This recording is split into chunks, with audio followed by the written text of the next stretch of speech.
Hi everyone, welcome back to our channel.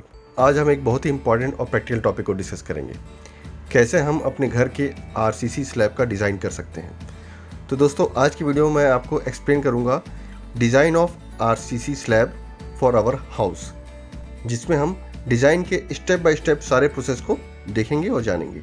तो video को अंत तक ज़रूर देखें। डिज़ाइन प्रोसेस को हम एक बेसिक प्रॉब्लम की मदद से समझते हैं। एग्जाम्पल के लिए हमारे पास एक छोटी स्लैब है जो 10 फुट बाय 10 फुट का है। अब हमें ये इंश्योर करना है कि स्लैब सफिशिएंट स्ट्रेंथ का हो, इसकी स्टेबिलिटी अच्छे से प्रोवाइड हो और हमारा डिज़ाइन ड्यूरेबल हो। आरसीसी स्लैब का डिज़ाइन करते वक्त हमें कुछ फैक्टर्स को कंसीडर करना होता है, जैसे लोड्स, मटेरियल की प्रॉपर्टीज़ और रेनफोर्समेंट डिटेल। सबसे पहले हम लोड्स का डिटरमाइन करते हैं जो कि स्लैब पर एक्ट करने वाले हैं। इन लोड्स में डेड लोड, लाइव लोड और कुछ एडिशनल लोड जैसे फ्लोरिंग का लोड, इस टाइप से चीज़ें इंक्लूड होती हैं। हम पूरे डिज़ाइन प्रोसेस को इंडियन स्टैंडर्ड्स कोड और एनबीसी के अकॉर्डिंग ही डिज़ाइन कर रहे हैं। सबसे पहले डेड लोड का कैलकुलेशन करते हैं। डेड लोड का मतलब होता है स्लैब का सेल्फ वेट। अब डेड लोड के लिए हम एज्यूम करें कि मेरी स्लैब की जो थिकनेस है वो 150 mm मतलब 0.15 मीटर का मैं स्लैब कंसीडर कर रहा हूँ। तो डेड लोड का फॉर्मूला होगा dead load is equal to density of concrete into thickness of my slab. यहाँ डेंसिटी ऑफ कॉन्क्रीट में 25 किलो न्यूटन पर एम क्यूब ले रहा हूँ और थिकनेस स्लैब जो है 0.15 मीटर, तो 3.75 किलो न्यूटन पर मीटर स्क्वायर ये मेरा डेड लोड की कैलकुलेशन आ रही है। Now the calculation of live load. NBC के अकॉर्डिंग रेजिडेंशियल बिल्डिंग में लाइव लोड कम से कम 2 किलो न्यूटन पर मीटर स्क्वायर एज्यूम किया जाना चाहिए। सो टोटल लोड जो आएगा dead load plus live load, dead load 3.75 kilo Newton and live load मैं एज्यूम कर रहा हूँ 2 किलो न्यूटन पर मीटर स्क्वायर। तो टोटल लोड जो मेरे को मिल रही है कैलकुलेशन 5.75 किलो न्यूटन पर मीटर स्क्वायर। दोस्तों, आप जब प्रैक्टिकली डिज़ाइन करेंगे तो आप लाइव लोड को 2 किलो न्यूटन पर मीटर स्क्वायर से ज़्यादा भी ले सकते हैं according to type of your building. वहाँ ऑक्यूपेंसी किस तरह से होगी उसके हिसाब से आप लाइव लोड की इंटेंसिटी को बढ़ा सकते हैं। डेड लोड के लिए मैंने अभी सिर्फ जो है थिकनेस ऑफ स्लैब के हिसाब से मैं स्लैब का ही डेड लोड लेके चल रहा हूँ। आप जब प्रैक्टिकली डिज़ाइन करेंगे तो आपको आपके टाइल्स का लोड, फर्नीचर का लोड, ये सब भी डेड लोड में ही इंक्लूड होगा। तो आप प्रैक्टिकल डिज़ाइन करते हुए इन सब डाटास को इंक्लूड करेंगे। अभी मैं सिंपल एक एग्जांपल के लिए सिर्फ डेड लोड और लाइव लोड का कैलकुलेशन आपको प्रपोज कर रहा हूँ। तो दोस्तों, यहाँ पे हमारा टोटल लोड जो है dead load plus live load, उसकी वैल्यू 5.75 किलोमीटर पर मीटर स्क्वायर आ गई है। अब कैलकुलेटिंग द बेंडिंग मोमेंट। अब हम मैक्सिमम बेंडिंग मोमेंट का कैलकुलेशन करेंगे जो कि मेरे स्लैब पे एक्ट करेगा। मैं ये एज्यूम कर रहा हूँ कि मेरा जो स्लैब है सिंपली सपोर्टेड स्लैब है। तो bending moment formula for simply supported slab will B WL square by 8।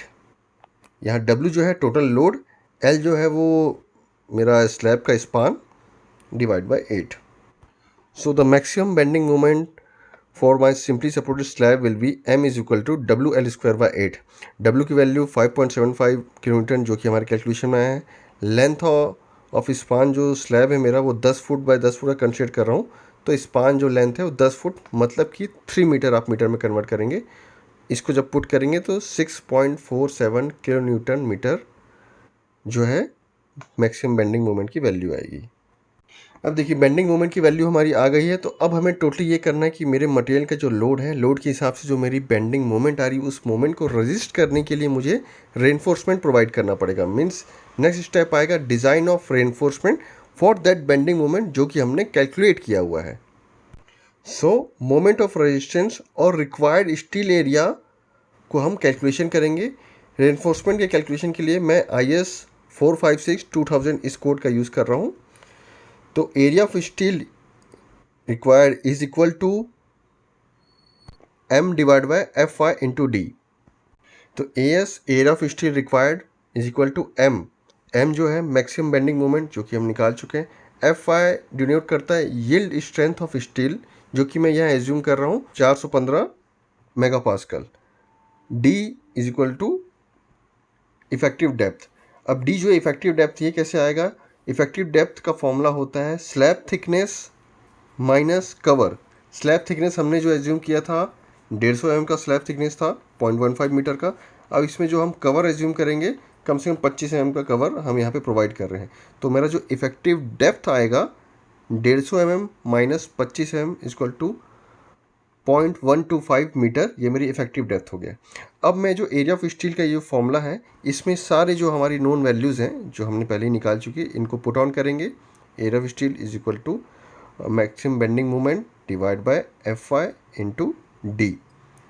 इस इक्वेशन को सॉल्व करने पे मेरे को एरिया ऑफ स्टील जो मिल रहा है 125.8 mm²।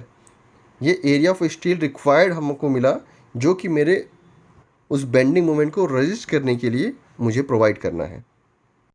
अब नेक्स्ट स्टेप में इस एरिया ऑफ स्टील का ही यूज़ करके हम डाया ऑफ बार निकालेंगे। अब स्टैंडर्डली जो स्लैब में हम डायमीटर यूज़ करते हैं, रेनफोर्समेंट यूज़ करते हैं, वो 8 mm, 10 mm, 12 mm का यूजुअली हम डायमीटर ऑफ बार लेते हैं। अब हम बार डायमीटर और उसकी स्पेसिंग को डिसाइड करेंगे। सपोज़ कर रहा हूँ मैं यहाँ पे 8 mm डाया का स्टील यूज़ कर रहा हूँ, steel bar of 8 mm dia को मैं यूज़ कर रहा हूँ, तो एरिया ऑफ सिंगल बार मेरे को क्या मिलेगा, π/4 इंटू डी स्क्वायर। इस फॉर्मूले में पुट करूँगा तो 50.27 mm²। अब टोटल नंबर ऑफ बार जो हमको रिक्वायर्ड होगा उसको निकालने के लिए फॉर्मूला है number of bars is equal to total area of steel required divide by area of single bar. तो टोटल एरिया ऑफ स्टील हमारा कितना निकला था, 125.8 mm², और सिंगल बार जो कि 8 mm डाया का मैं एज्यूम कर रहा हूँ उसका एरिया क्या होता है 50.27। इसको जब हम कैलकुलेट करेंगे तो नंबर ऑफ बार्स हमको मिल रहा है 2.5 बार्स, 2.5 बार। इसका मतलब है हमें अप्रॉक्सीमेटली 3 बार पर मीटर में चाहिए होगी। तो प्रैक्टिकली हमें जो है इसको इवनली डिस्ट्रीब्यूट करना है। तो फॉर 1 मीटर पे हमें कितने स्पेसिंग पे बार प्लेस करना है, spacing is equal to 1 metre means 1000 mm divide by हमें जो नंबर ऑफ बार्स कितने आ रहे हैं 3, तो अप्रॉक्सीमेट 333 mm स्पेसिंग पे हमें 8 mm डाया का बार प्लेस करना है। अब IS कोड 456-2000 की नॉर्म्स के अकॉर्डिंग मैक्सिमम स्पेसिंग किसी भी केस में स्लैब के लिए 300 mm से ज़्यादा होनी नहीं चाहिए। तो यहाँ पे हमें एक प्रैक्टिकल कंसिडरेशन करना होगा एज़ पर IS कोड कि हम इस 8 mm डाया बार को 300 mm की स्पेसिंग पे रखते हैं। सो दोस्तों फाइनली डिज़ाइन आउटपुट जो हमको मिल रहा है वो ये आ रहा है कि जो हमारा लोड कैलकुलेशन था, जो हमारा स्लैब था, उसके अकॉर्डिंग हमें हर 300 mm की स्पेसिंग पे 8 mm डाया का बार रिक्वायर्ड होगा to provide proper strength of my RCC slab. तो इसे जब हम अपने 10x10 के स्लैब की सिनेरियो से अगर देखें तो फाइनली आउटपुट ये है कि हमें हमारे इस 3 मीटर के स्लैब पे हर 300 mm की स्पेसिंग पे 8 mm का डाया बार प्रोवाइड करना है। तो मेन बार जो इसमें आएंगे वो 9 बार्स मेन बार्स आएंगे, डिस्ट्रीब्यूशन बार भी सेम स्पेसिंग अगर हम कन्वर्ट करेंगे 300 mm की तो हमें 9 डिस्ट्रीब्यूशन बार्स लगेंगे। तो रेनफोर्समेंट डिटेलिंग इंक्लूड्स जो है मेन बार, डिस्ट्रीब्यूशन बार। जो मेन बार है वो प्राइमरी लोड कैरी करता है और डिस्ट्रीब्यूशन बार जो है वो crack control and other loads को कैरी करता है। तो ये था एक 10x10 RCC स्लैब का डिज़ाइन प्रोसेस। इस वीडियो में हमने लोड्स को कैलकुलेट किया, बेंडिंग मोमेंट कैलकुलेट किया और रेनफोर्समेंट डिज़ाइन एंड डिटेलिंग को समझा। मुझे उम्मीद है कि आपको ये वीडियो हेल्पफुल रहेगी। अगर आपको ये वीडियो यूज़फुल लगा तो प्लीज़ चैनल को लाइक, शेयर और सब्सक्राइब करें और लेटेस्ट वीडियो के लिए नोटिफिकेशन के बेल आइकन को ज़रूर प्रेस करें। वीडियो को देखने के लिए बहुत बहुत धन्यवाद। नेक्स्ट वीडियो में मिलते हैं। Thank you.